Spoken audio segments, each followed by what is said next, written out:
Udall, Heston, Andover, Greensburg. Over the past 65 years, meteorologists at KAKE TV have covered countless storms. The history of weather coverage is vast, to say the least.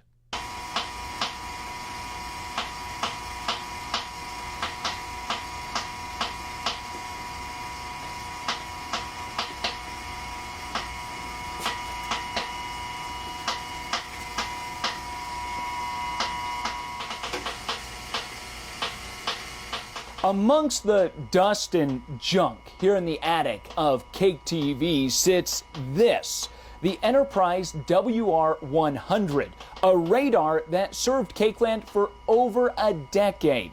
One of the meteorologists to use this very radar was Don Paul in 1977. I got to KAKE very early in my career, and I mean very early because I was at a station in Bangor, Maine, and some paychecks there started to bounce. And so I got to KAKE with just 3 months experience, and I'd never been on the plains, and my then wife and I, we drove out from Long Island to Wichita. Anyway, I got there with just 3 months experience. And I went to Rutgers, which is in New Jersey, and our radar training when I was an undergrad was, to put it mildly, inadequate. And if I knew how little I knew about radar and severe local convective storms, I would have been too scared to take the job. But I got out there, and wonderful Jim O'Donnell, who I know is remembered by tens of thousands of people in South Central Kansas. And by the way, just in case you didn't know it, he was as wonderful a person off air as he was on. He hadn't had a vacation in over a year. It was a small staff, and so he was finally going to get a vacation after breaking me in for about a week.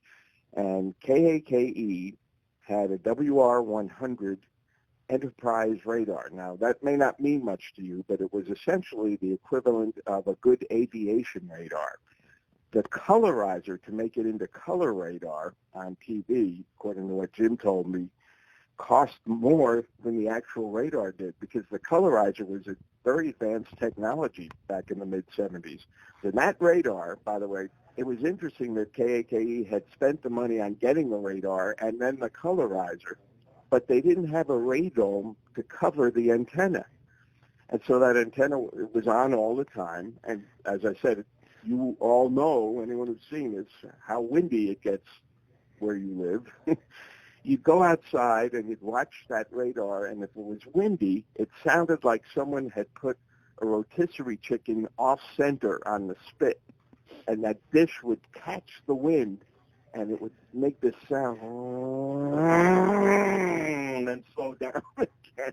And somehow the gearbox never broke.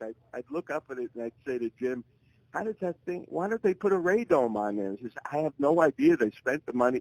The radome is cheap compared to the equipment. So that used to make us laugh.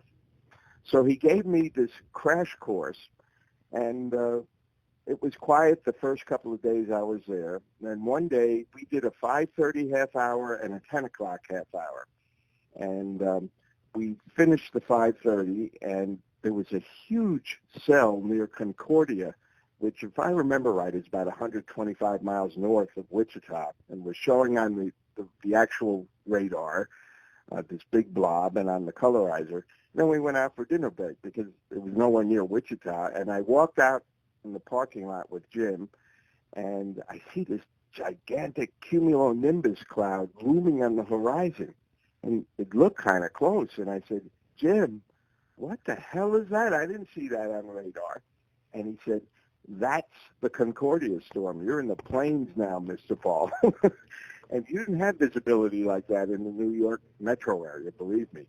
And well, he taught me two things you must do with this radar to make sure what you're seeing is actual precipitation, is to stop the beam from rotating and elevate the beam up and down and kind of scan the cell. And the other thing you did was there were 10 toggle switches to weaken the signal from your radar, and you needed to do both the elevation and the toggle switches. And I'm there alone, maybe having worked 5 or 6 days one night, and it was about 10 o'clock shows coming up, and this cell starts to just flare up on the radar, and it's getting bigger and bigger, and it was the kind of night where the air was very stable near the ground, and that can cause false echoes. But we also had bubbly air aloft, which can produce thunderstorms. And you couldn't do a time-lapse back then where you could move the storms. You just had a live image. And so I began to say, my gosh, this is for real. This thing is enormous. It's like 10 miles north of the city. So I ran a crawl on the bottom of the screen. A developing thunderstorm appears to be moving into a very intense stage, and it may produce torrential downpours and gusty winds. And the crawl ran during, it must have been Monday night, the ABC Monday Night Movie. And a few minutes later, I got a call from the weather service office at the airport, and this technician there, it sounded like he was eating a sandwich, and he goes, "Hey, you the new guy?" And I say, "Yeah." He says, "What you got there is your AP." And AP stands for anomalous propagation, which stands for false echoes. And I recall I did not do the toggle switch thing, and it's now 5 to 10, and I've had this crawl on, and I'm sweating through my shirt and my suit. I'm so embarrassed.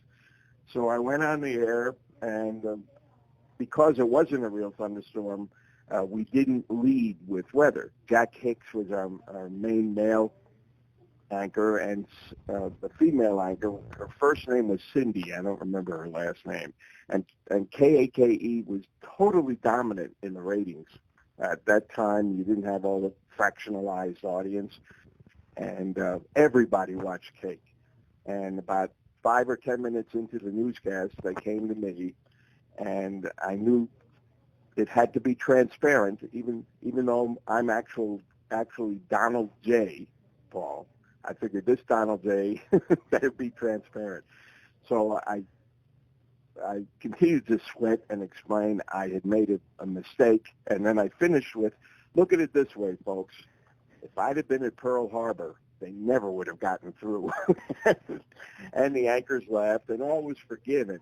But the thing about the plains is it's such a different climatology than where I've grown up on the East Coast. I had to learn a lot in a hurry. Now, Jim did the best working with me, and then I had a good fortune.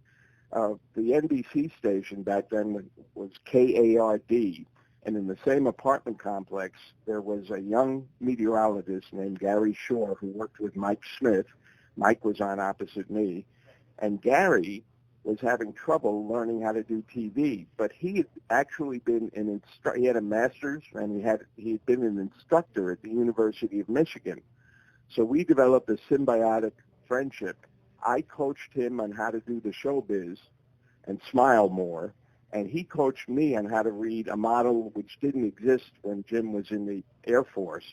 And between the two of them, they took this guy who had forgotten so much of what he'd learned in college and turned me into a halfway decent meteorologist. And I worked with Larry Hatterberg and Paul Felder. He was the assistant news director. Martin Umansky could outwrite anyone in the newsroom. I did science reporting, and Martin would critique writing. So my memory of KAKE, except for the small paycheck, it was just a wonderful year working with the nicest people on and off the air. And I loved living there, but I was too ambitious and moved on too quickly. I think I would have become a better meteorologist more rapidly had I stayed there a while longer. And the fortunate thing for me in that year was it was not a terrible year for tornadoes. But one night early on, I saw a hook echo. I'd only seen photographs of them. And because I was so unsure of myself, I called Gary Shore at KARD. He was the weekend guy there. And Jim and I each worked 6-day weeks. And I worked Saturdays, he worked Sundays, I think. And I called Gary, who was a radar whiz, and I said, "Is that a hook echo I'm seeing?" And he says, "You bet your life it is." So at least with that one, I remember I was able to have confidence, especially then when the Weather Service issued a tornado warning, that this was the real deal. But I'm very grateful we didn't have anything horrendous like the EF5, which struck near McConnell Air Force Base in 1991, long after I was gone. But Plains weather continues to be in my memory because I worked in Detroit, I worked in Tampa. I've been in Buffalo since 1984, where we have something called lake effect, which is unique. But snow gives meteorologists breathing time. It's not a matter of life or death where you have to get the bulletin on the air that second, like you do with tornadic thunderstorms. And so I have friends who still work out in the plains in television, and they said, "Boy, I'd be scared of lake effect." I said, "Are you guys kidding me? April and May in Oklahoma and Kansas are a lot scarier than any snowstorm or blizzard. It's not the same urgency." And so it was a great experience. If anyone remembers me, please accept my heartfelt, warm feelings toward you. It's a great place to live.